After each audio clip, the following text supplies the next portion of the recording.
Jürgen, first of all, this will be your 12th Merseyside derby since you took charge of Liverpool. 7 wins and 4 draws already, and Everton not challenging Liverpool for a league position in that time either. In some ways then, do you feel you're still to experience the full extent of this local rivalry? I don't know exactly what you mean. I mean how it feels when you lose a derby or whatever. I've lost enough derbies in my life to know how it feels. So don't need that experience, to be honest. But all the games were really, really difficult, especially before the game, because you make such a fuss of it all the time. And in the end, we have to play the games. You build it up like crazy, and it's like around this game nothing will happen, and we have still to play the game. In the home games that work better, obviously, than it did in the away games. But we were always in the game, and that's what I'm most concerned about. That we really we always respect. Of course, we always respected Everton, and that's what we do this time, and for some really good reason, because they're just a good football team, and this year they look especially good. So, yeah, we should be spot on, and we will. What's the international break been like for you? I suppose particularly with concerns over the welfare of your players, with so many of them having to travel. Actually, I don't like to answer this question because it always sounds like I moan about something I cannot change anyway. So if you want to be a serious journalist, write a piece about it. So how it is when you play at Wednesday in Peru and on Saturday in Liverpool. What do you think about that? If it should be like this, and what the FIFA is doing around this, how they help us with bringing the players back and all these kind of things. So it was like it always was. They came all back healthy, what is good. How fit? We had 1.5 days time to improve that, to make them match ready. That's how it is. So nothing else to say. I just want to ask you in general terms about Project Bigger Picture as well, because obviously fans groups have spoken, fans groups of the Big Six, and said football's a family, it requires a fair share of resources to ensure the Premier League is competitive and that lower leagues flourish as well. They also went on to say that they're totally opposed to departing from one club, one vote collective ethos of the Premier League. And Gary Neville says that football has proven incapable of governing itself and has called for independent regulation. What's your opinion on those views compared with the proposals that were set out in Project Bigger Picture? First and foremost, I think it was really important. It is really important that we speak about it, because I can remember when we last time spoke about something like this, about the space for improvement within football, professional football. How a lot of times in life there must be a crisis, not necessarily a virus, but a crisis to start talking. And this time I'm really happy that now people talk about it, because they are. Yes, it's very competitive, and that's positive. Nobody wanted to change that. I'm not really in it, to be honest. It's not that I was involved or whatever. I was informed from a specific moment on. But I can say, all the people I know who were involved are concerned about football.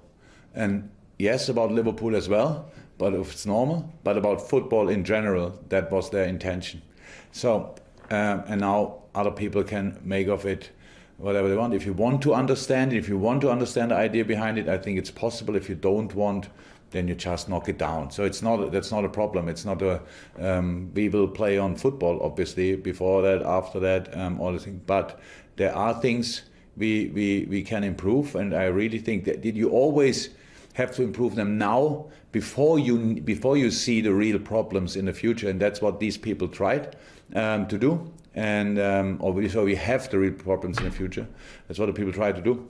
And I think when the process keeps on going, that people are talking about it, discussing it, then it's very, very positive. Okay, Vicky from PLP. Vicky. Hi, Jürgen, good to see you. Hi.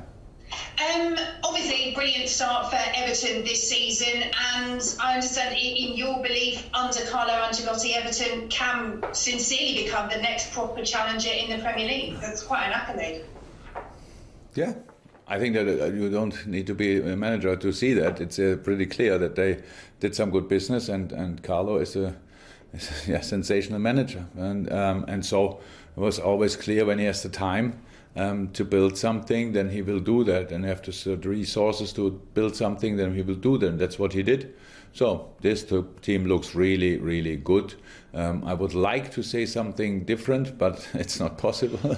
That's of course a proper challenge. Look, so many teams did really good business in this transfer window, which made really sense, and they all will improve. Whenever I heard what West Ham is doing, for example, if they do something today or not, I don't know, but they improve. And so all teams improve in that league, and that's what everybody has to know about. We know about that, and so that's why we have to be ready for each of these games. And tomorrow, so in not even 24 hours, we can show that. And we all know, of course, that it's been 10 years since Everton won the last Merseyside derby. How much does a record like that, when it goes on for so long, play into the mentality of both sets of players, or does it not? Not at all.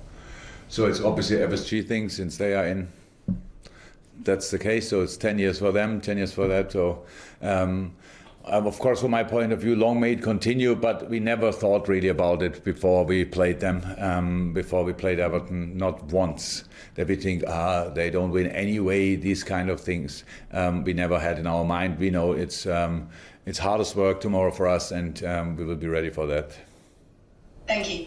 Thank you, Vicky. We got Juliet from the BBC. Juliet, you know that your sofa is the same color than your jumper.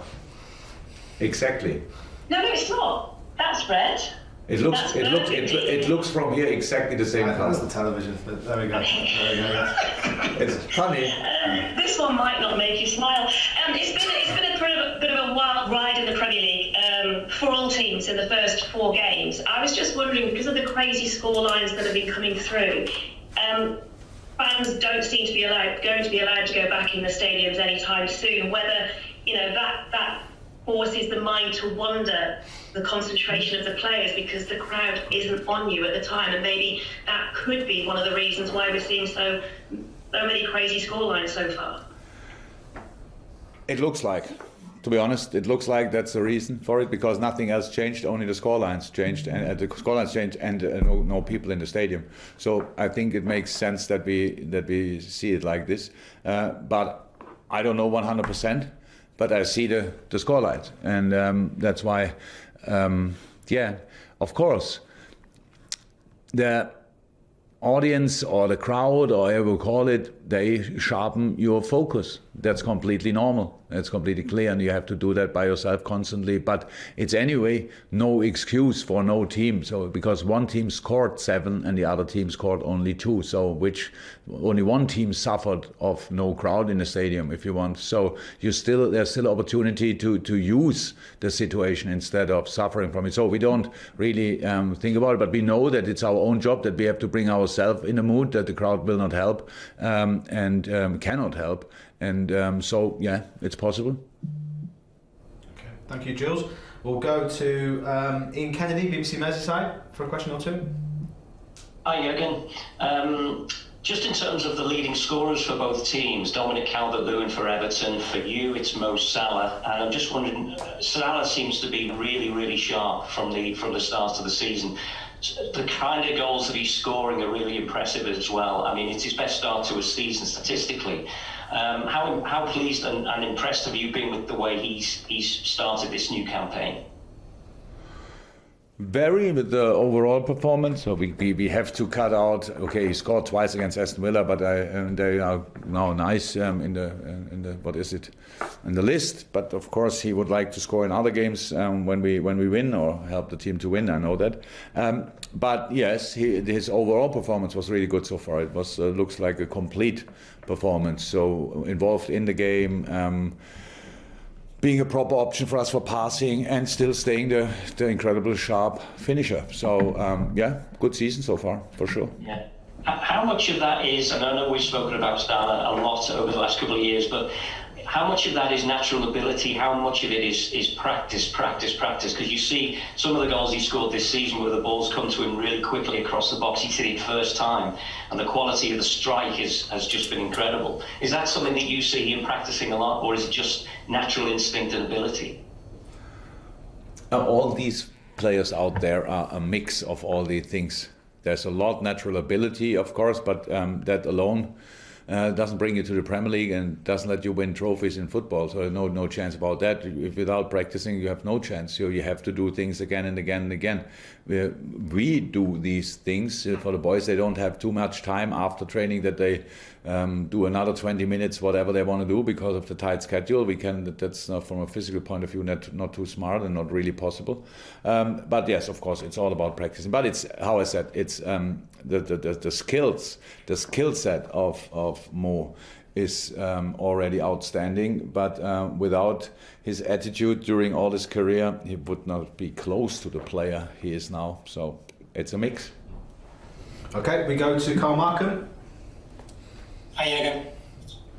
Like always, I don't see you. This is top row, 4 along. Here we go. Yes. Yeah, Here okay. we go. Yes. Very well groomed.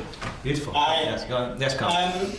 Aside from the complications of the international break, which you don't want to talk about, I'm just wondering, when you're getting players back on a Thursday and you've got the added complications of something like COVID testing, how much does that impact your thinking on team selection for a game that kicks off at 12:30? So first and foremost, I would say both teams are in the same situation. Everton had players away and we had players away, so that's kind of fair if you want. I think it's when we decided for these games at 12:30 on Saturday, there was never a triple header involved that the boys had to play 3 games in the same time where they usually play 2 games. It's already difficult enough to sort that. So you can do it once, but if then they do it next, you have to do it once, but there should be no even a close chance that the same teams have to do it twice, just to say that. So now the challenge is always in the moment we make all the decisions with the knowledge we have in the second we make the decision, and then sometimes we have to overthink it again because something comes in between. But the boys got most of the FAs worked obviously very, very serious on that, had testing programs, really important and all that stuff. So we brought most of the players back as much as we could in private planes, that they don't get in contact with anybody else and these kind of things. So we try to do everything, yes. And then they have to do, when you come back from the international teams, you don't have to do a testing before they play Premier League. That's normal. The Premier League obviously trusts the specific FAs, and so that's not necessarily what you have to do, but we do it for us anyway. So on a private basis, then we wait for the results. We would expect they're all negative because the positive cases we had so far, they were all pretty much all of them to explain with kind of travels and stuff like this. Now they travel again, but in a closed environment with the national teams, and they have the same reason like we have to keep them as safe as possible. So that's different to usual traveling, I would say. Just so following on from that, what are you like team news wise for this weekend, and how has Alisson been progressing in the 2 weeks he's had? Very, very positive with Ali. Looks really good. Make big steps. I don't have a time frame, but it looks really good. That's it, pretty much. Naby will not be ready. Apart from that, anybody else? Was anybody injured before? Hope. Long term, of course. Oxlade not, and so on. But from the others, no. They came all back healthy from the national team. Okay, we've got a few hands up, guys, but obviously it's a busy press conference and we've got a breakout, so I'm not going to be able to take any more than one question. And so Lars from Norway, just one question please, Lars, and then we'll go to Tom and Kieran to finish. Lars. You're on mute, Lars. You're still on mute. No. Lars, we're going to come back to you. Tom, no, there we are, booming. There we are, nice one. Perfect. Wonderful. Right, so Jürgen, over the international break, have you had the time to reflect on the season so far, and what are you not so pleased with, what are you pleased with? And as well, if you look at the current situation that Liverpool is in terms of COVID-19 with Tier 3, is this derby even more important for the city of Liverpool in terms of the social restrictions in the city at the moment, that you actually have two really strong Premier League teams going at each other? Could you please mute yourself again? A joke. So I actually, the question was that long that I forgot what we are talking about. So I lost it a little bit. What was it with 3 and COVID? I'll come to that in a second. It's assess the season so far. Okay. Well, the derby has a big is a big one in Liverpool. Obviously, for this city is. I like to think not exactly 50-50, but a lot of people support obviously Everton, and all the rest supports Liverpool. I don't think you find one person in Liverpool who is not really interested in football. Or even if you are not interested, you know somebody who is that much interested that you cannot really ignore that. So yes, it's a big one. We know that. If that's now bigger because of the COVID situation in the city, I don't know. When you are in the city, yes, it's. I don't say it's normal. It's like it's not normal. Like it's pretty much everywhere not normal. And we know about restrictions. We don't feel them here, but we know about them. And I think this game is as important as ever, but not more because of COVID. I don't see that that it depends on that. But yeah, that's it. The question was much longer, so maybe I forgot parts. That's all good. Yeah. Okay. We'll go to Kieran Canning, and then we're going to finish with Tom Hamilton. But just one question, please, Kieran. Hi, Jürgen. I presume from what you've said before that Sadio and Thiago will be available for tomorrow. And given that when players have had the virus and coming back, obviously one of the associated symptoms is fatigue. So how careful do you have to be to bed them in when they have been training and not just throw them in to play 90 minutes? Yeah, of course. We all learn on a daily basis about it. So they are all ready for since I'm pretty sure 5-6 days in training, I would say. And then of course we assess that every day. So we have our specific measurements, how we do it with heart rate and all, and how we can measure if they are more fatigued than usually, stuff like this. So they both look really good, to be honest. So we are very close with the doctors. We would never risk anybody and stuff like this. But usually in these cases it's like this, that at least the last 3, 4, 5 days of the quarantine, the boys are already ready.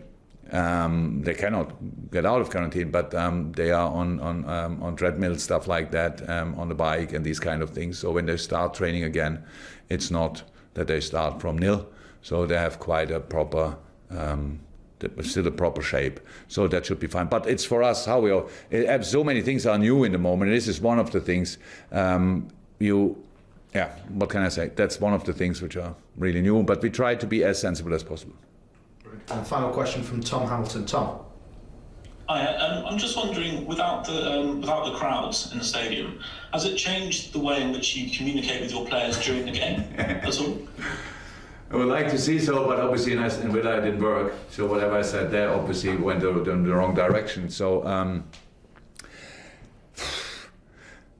there are situations when I want to make a point clear, and the boys don't look at me because they think they know anyway what I want to say. That's really interesting. I had this discussion already with 1 or 2 after the game then.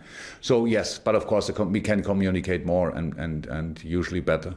But football is not this kind of sport where you should pretty much judge or commentate each situation on the pitch, because the players have to. All the work we do, we try to do on the training pitch. Yes, I can give help in specific situation, but it's not like I'm like a radio commentator and say whatever they have to do in the next situation. I never understood that really. But yes, but it's easier like when the stadium is full, 100%. That's one of the very, very, very, very little advantages. Okay, guys, right. Okay, we're going to go to the embargo section. Just bear with us a second.